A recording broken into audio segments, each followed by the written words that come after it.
আপনি মনে মনে আল্লাহকে ডাকছেন, ডাকতে ডাকতে ডাকতে এক সময় আপনার চোখ থেকে অঝরে ফোঁটা ফোঁটা পানি পড়তে শুরু করলো। আপনি নিশ্চিত ভেবে নেন রাব্বুল আলামিন আপনার ডাকে সাড়া দিয়েছেন এবং রাব্বুল আলামিন আপনার কথাকে শুনেছেন।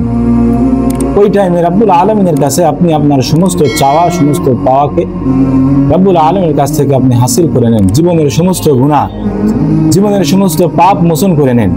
রাব্বুল আলামিন বলেছেন, وَإِذَا سَأَلَكَ عِبَادِي أَنِّي فَإِنِّي قَرِيبٌ أُجِيبُ دَعْوَةَ الدَّاعِ إِذَا دَعَانِ فَلْيَسْتَجِيبُوا لِي وَلْيُؤْمِنُوا بِي لَعَلَّكُمْ يَرْشُدُونَ।